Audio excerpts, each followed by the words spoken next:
This is Jazz Fun at JazzBaltica 2025. We have today an exclusive and exquisite pleasure to talk to an amazing artist, Shuteen Erdenebaatar, composer, pianist, arranger, manager, producer. I mean, there's lots to say about you. Hello. Hello, thank you very much for having me. So we just had the pleasure to hear one of the most amazing concerts here. Judging from the applause and from the enthusiasm from the public, how was it for you, from your side? Incredible. It was also like one of the most special ones. Also, actually, for me, the biggest audience I've ever played to. So, like the amount of the audience, and also the how do you say, the how large the room was. It was one of the largest I've ever played to. So it was very special for me, and I've been looking forward to this concert since forever. So yeah, I'm very happy that it went well. Yeah, it's not the obvious virtuosity. It's not just that, obviously. No, it's obviously the joy of playing, the energy that you're sparkling with, you shine with.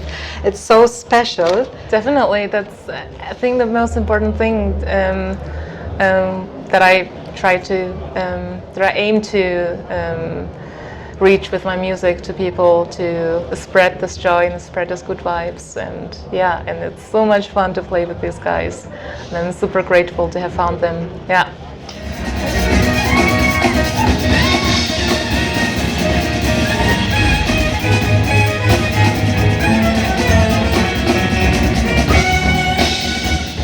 You're really like born for the stage. Is it because you were raised by an opera director and a film director? Maybe as a child you were always sitting, I don't know, in the first row in the opera, telling your dad, "You do it like this, Papa," or I don't know. Was it like this for you? Yeah, I spent a lot of time in the opera house watching all the rehearsals, but also the operas and ballets. So like all my childhood was on and off the stage. So I just had like some children roles in the opera, for example. So it was like my childhood was all about being on and off stage, and that's all I know and knew when I was growing up. That was the only thing I have seen.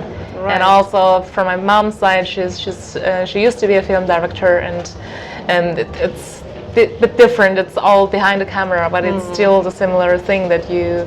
It's like a stage also. Yeah. So yeah, yeah. Do you have brothers or sisters? I have one brother. Yeah. Is he also involved in this kind of activities? He's a classical pianist. Mm-hmm. Yeah. Shuteen, you are here since 2018 in Germany, no? So, and you learned the language in what, 3 years? The level you speak the language is like unrecognizable, that you are not a native speaker. Thank you very much. I started learning German during the Corona times, where everyone had time to try new things.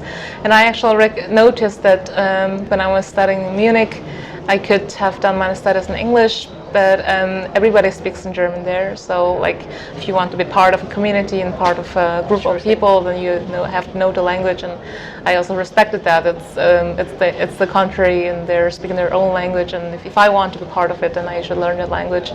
And that's how I started learning it. And then my partner, he's super supportive on that, and he's a native German speaker, so like he's been the best way to learn language through love. He's been supporting me since the day one. Yeah. Right. Okay. But that's more, no? You have, I don't know, more than a dozen like very prestigious prizes. The duo with your friend. Yeah. The quartet that we saw today, and the 20 people ensemble. Yeah, that's a chamber jazz orchestra. Chamber jazz orchestra. Yeah. Okay, you released a record at the prestigious label Matema. So tell us, what's the secret? How do you do it? You don't sleep, or like Leonardo da Vinci, or how do you do it? I think I was pretty clear. It is the way I want to go. I used to study classical music, and I started with classical piano, and then later I studied classical composition. But then I discovered jazz for me at the age of 16, and there was some kind of like spark in this music, and as I discovered something totally new for me, what I could do, what I could play on the piano, because I only thought the only possible genre I can play in piano is the classical music, because in Mongolia there wasn't such a thing as jazz and when I was growing up. And then I was introduced to jazz at the age of 16, and it opened a new door to me that I definitely wanted to go this path. And I think because I wanted to so much to learn this and to play this, it wasn't for me like a hard work of doing and composing those things. It was like quite natural thing to do it. Flow. And also like finding and being able to play with the guys like my quartet members. It's just it feels just like a gift, and it's very natural energy to write and to compose and of course and to play. Yeah. So it doesn't feel like a work for me. Yeah, so it's you're one of those lucky people that have found their thing relatively early. Yeah.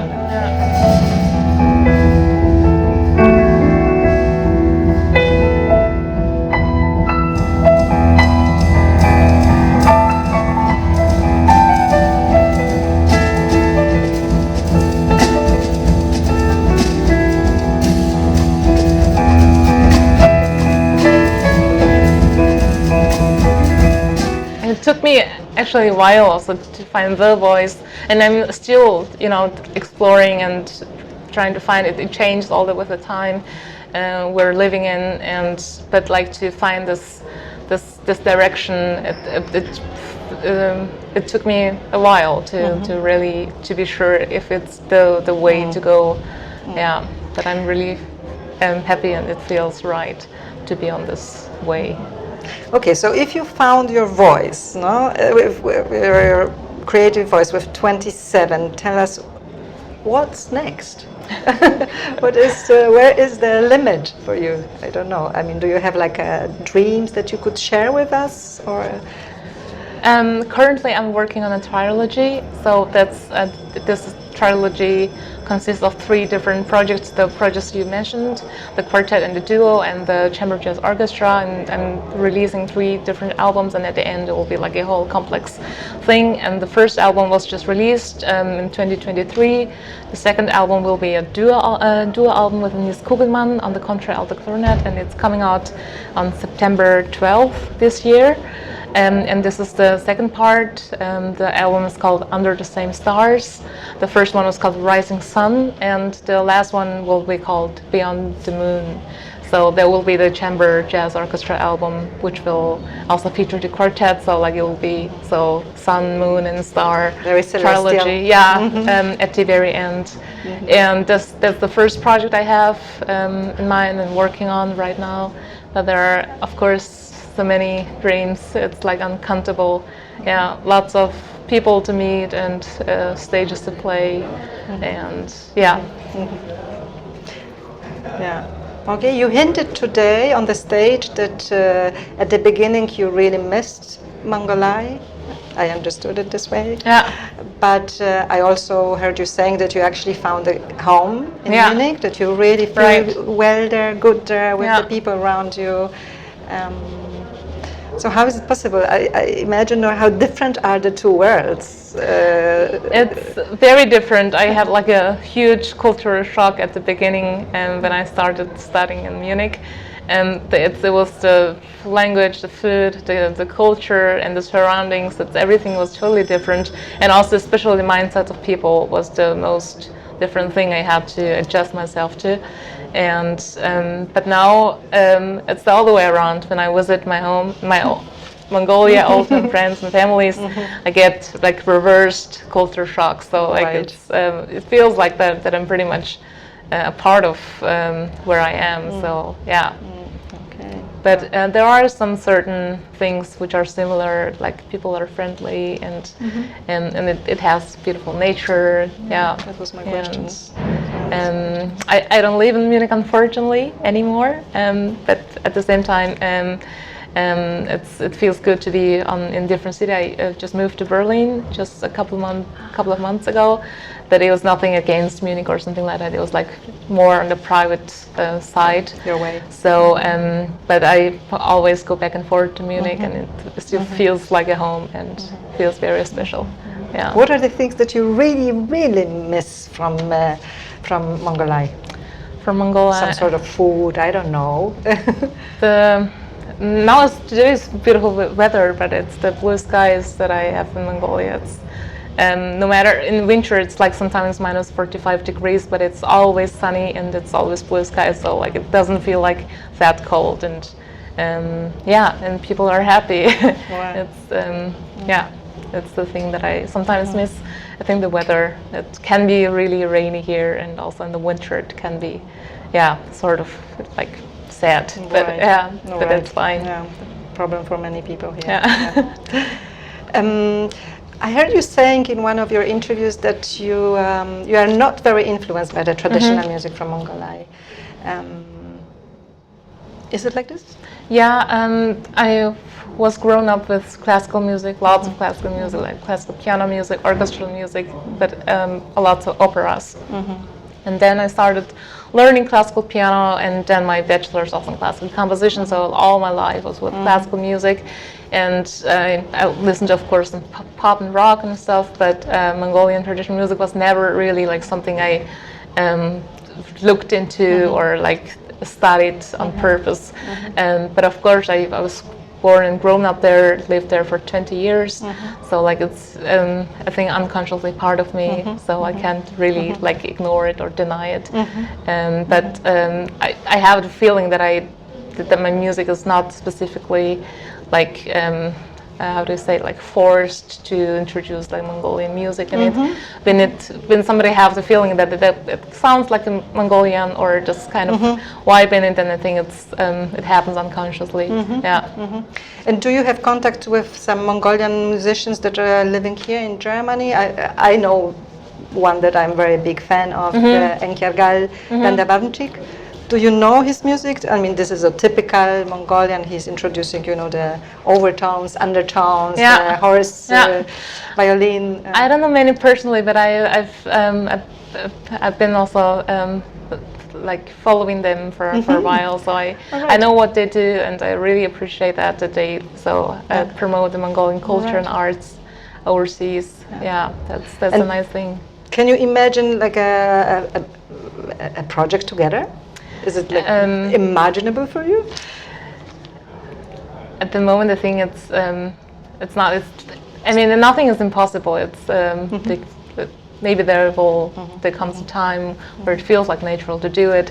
But for now, I feel very much at home in the surrounding where I am and with the people I'm working with. And I mean, jazz has been like the way in the music I've been wanting to learn, and it's like my huge goal to like meet people who play jazz, and now I'm here, and it's like the moment to enjoy, like to got here to be able to play with people and to be able to compose and to be able to try things out. So I'm enjoying the process now, but definitely there will come a moment to collaborate with a Mongolian artist. By the way, there's a Mongolian horsehead fiddle player who played on my next album. So there's one song. That's what I mean. There's one song where we play in duo with Niels. He plays the contralto clarinet, I play the piano, and he plays the horsehead fiddle. So he's the guest artist. And on which record will that be? On the Under the Stars? Under the Same Stars, yeah. So it's coming out in September. That will be also the third single, so it will come a little earlier than the album itself. So, so people will be able to hear that in August already. Yeah. Great. Okay, we're looking forward to it. But just no little questions, because it's interesting for me. Who are your heroes? Who are your sources of inspiration? Very diverse. Like it's various things. Sometimes it's also like rock bands. I mean, Radiohead. I used to listen to it a lot. Lots of classical composers, and in jazz, I try to listen to everything I find. So like, there's no good or bad for me in music. It's rather I like it or not, and if I feel like it just attracted to it or not. But I try not to judge the music by listening to it. So I pretty much try to listen to everything. Yeah, I find or I get suggested to. Yeah. Okay. Lots of pianists, modern pianists like Tigran Hamazian or Aaron Parks, or a lot of singers, singer-songwriters, and film music. Yeah, those are like general genres that I like to listen to. Do you think you will be singing at some point? Because you mentioned today also during the concert it was your dream to be a pop singer. This dream will never going to be true. No? I think this one up. Okay. All the best. Thank you very much. All the best to you that you reach your stars and most of your dreams come true. Thank you very much. And thank you. Thank you very much.